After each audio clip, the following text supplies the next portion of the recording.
It's time to see what's making the headlines with the editor of the Sheffield Star, Nancy Fielder, and the PR consultant, Alex Deane. They'll be with us from now until just before midnight. So let's see what's on some of those front pages.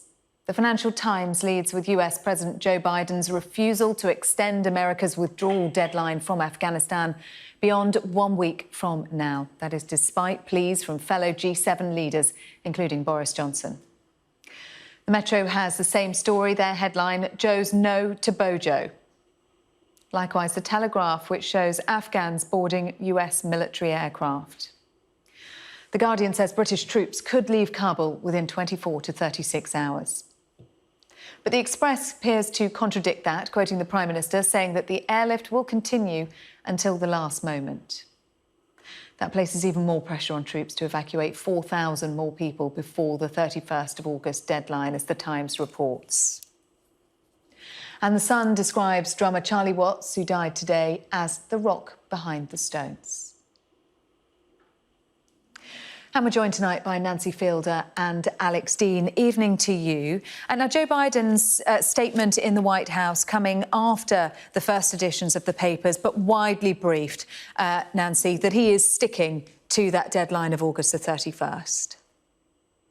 Absolutely. So he has only just finished talking a few minutes ago, so no doubt lots of the front pages will be updated, but there were no big shocks, no big surprises.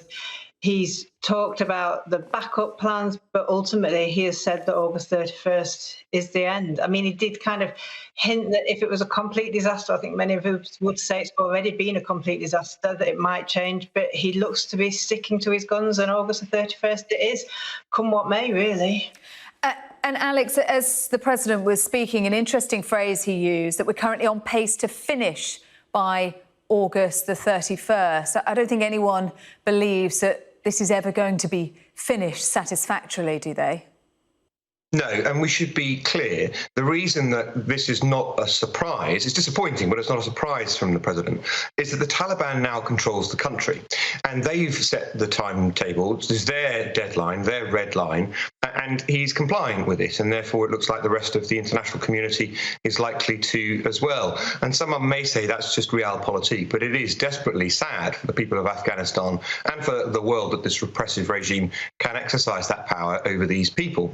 But I thought it was a really interesting press conference as well, and worth just taking a moment to reflect on the fact that the president's passion, I thought, was very clear. The majority of his remarks and much of what he said in the 3/4 of the beginning of it was spent on domestic affairs, was spent on his domestic agenda, the American economy, and his plan for America as to be navigated through Congress.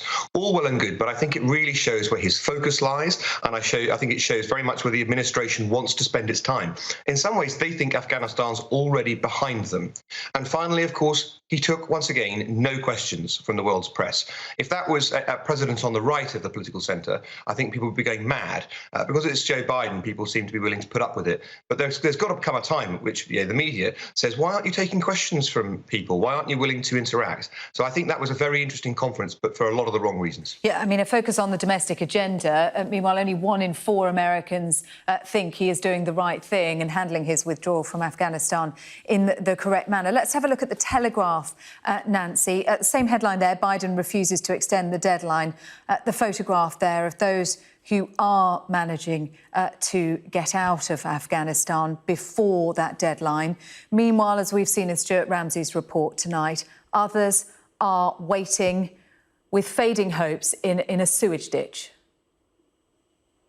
Absolutely, and there are thousands and thousands of them. And as we know, the Taliban has already said that Afghans should not be leaving. They are reasonably accepting that other troops need to get out and that foreigners need to get out, but they're not letting all those tens of thousands of people who supported what the West were trying to do get out. And we all suspect, we know that most of them will be executed. In fact, we're hearing rumours that things like that are already happening. I mean, these are, look at the size of that little boy. They are just tiny people. They're just being left behind to absolutely devastating consequences. I think it's breaking so many hearts. And I don't think that any politician, let alone the President of the United States, should be allowed to not answer questions, just should be allowed to say he thinks it's behind him, because obviously the home agenda is important. But this situation has been primarily caused by actions that have been going on for a long time, and to wash our hands of it and say we'll try and get our own people out, but everybody else just gets stuck is absolutely despicable. Alex, this is portrayed as Biden's refusal, but was it his decision to make ultimately at this point? Because the Taliban are running the show here. Yes, but they came to run the show, as I said in the earlier answer. They came to run the show because the president had made an absolute all-out commitment to leave the country by a certain date. And once you've done that, you've basically invited your opponents to push you go further and conceded that you're going to leave the pitch. Actually, there were very few. I don't mean to be flippant about mortality, and I don't mean to be flippant about military deaths, but the level of fatalities and casualties amongst military personnel in Afghanistan, whether it be United States or other service personnel, was extremely low in the last couple of years. It was a stable circumstance, a stable situation that was pretty much guaranteed by their mere presence and by their assistance for Afghan military as advisors and, crucially, air support. So the Americans weren't suffering losses in the way that they and indeed we suffered in the earlier days of Afghanistan. But instead, when the president said he was going to leave, he invited the Taliban to take over effectively. And that's the point. He could well have changed course. He could well have changed direction when it became clear that this is the way that it was going to go. Now, you've got to respect Joe Biden's consistency. He's always wanted to come out. He was the skeptic under President Obama when he was vice president. But that being consistent for a long time doesn't mean that you're right.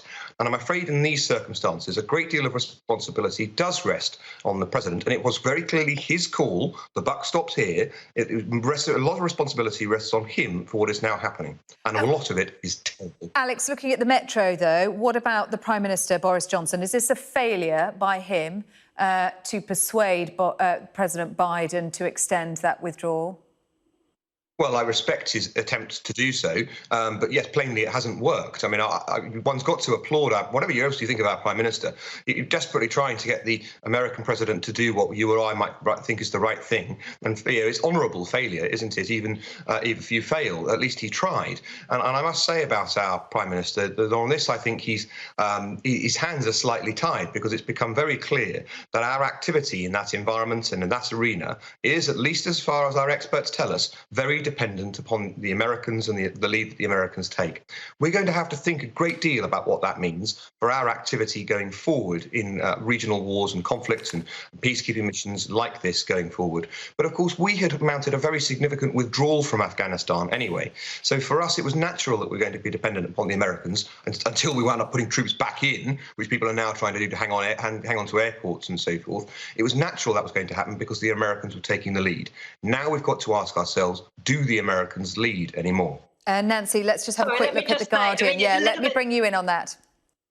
I mean, is it not a little bit too late? So today, the Prime Minister may have tried to persuade the American president, but we've known about this withdrawal. We've been in that country for 2 decades, and we've made a right old mess of it. So to say that he's tried desperately hard, well, quite frankly, it was too late, and he only did it after it was clear that public opinion was massively against this, and the TV and news crews were just showing absolutely hideous images.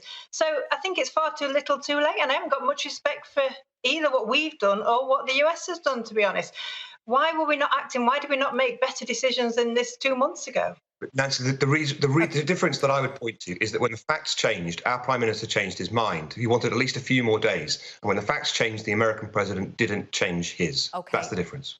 Deaths, not just from coronavirus, Nancy, but other causes. Absolutely. Well, we've seen the news today that we have got the highest death figures since March, and that this virus is not going anywhere, not surprising to anybody. But actually, as has been indicated for quite a long time now, deaths from other issues that haven't been dealt with because of the backlog of cases, because of the huge amount of NHS resources needed to tackle COVID, those death figures are rising too. So all in all, a pretty miserable situation. But the message is the NHS is open, and if you think you need to be checked out, please go and get checked out. Open, but under increasing strain. Staff within the NHS really bearing this burden, Alex. Well, we were told for a long time that if we suggested that the coronavirus measures would lead to harm in other patients, that we were scaremongering or spreading conspiracy theories. Well, here we have this week's death totals, which show more than 10,000 people died in a week. but 544 of them were from coronavirus, the vast majority from something else. And as the Public Health England figures show here, heart disease, diabetes, cirrhosis, all being undertreated in the current environment. And heaven knows what the cancer statistics will look like when we get to those. We turned our NHS into a coronavirus healthcare system for a while. We've got to get back to treating all kinds of conditions as much as possible. Let's have a look at The Sun, and its front page, Nancy, is paying tribute to Charlie Watts, the drummer from the Rolling Stones who's died at the age of 80, the rock behind the Stones. Absolutely. And what comes across from all the coverage of his very sad death is just what a lovely bloke he was. And he really seems to have been the glue that held the band together. He had so many other interests and passions, other types of music beyond what is so well known for, the rock and roll. And I just think that he comes across as genuinely really nice. And so many big names are absolutely devastated at their loss today. He was known to be poorly, but I don't think they realised quite how poorly he was. So many people have said today in their tributes. And he was a reluctant rock star, wasn't he? A jazz man in a rock and roll band, Alex. Yeah, but still an icon. From the first chords of "Saint of Me," or "Start Me Up," you get that shiver at the back of the neck, and you think this is going to be a great number. I so regret not seeing the Stones live when he was alive, and he was a great musician. It's a really sad bit of news. Yeah. He also didn't like the limelight as much as many of his bandmates. He said, "I don't like drum solos. I admire people that do them, but generally I prefer drummers playing with the bands." He was the steady beat within the Rolling Stones. That's right. But then when Mick Jagger referred to him as my drummer, he famously, of course, punched him and said, "You're my singer." He wasn't shy about the role of the drummer. He didn't think he was going to be put down either. After putting on his suit and put on tie. his suit, had a shave, went along and clocked him. Yeah, always dapper, and that's the other thing that has come out in all of the tributes that have been paid to him, Nancy, isn't it? A man of immense style in his Savile Row suit and tie. Absolutely. If you look at the photos from the most recent ones to the really early days ones, he just looks fantastic, doesn't he? Always put the effort in. And he might not have thought that the drummers needed to take the solos, but he was definitely one of the greatest drummers that we have ever seen, and I have no doubt that his influence will continue.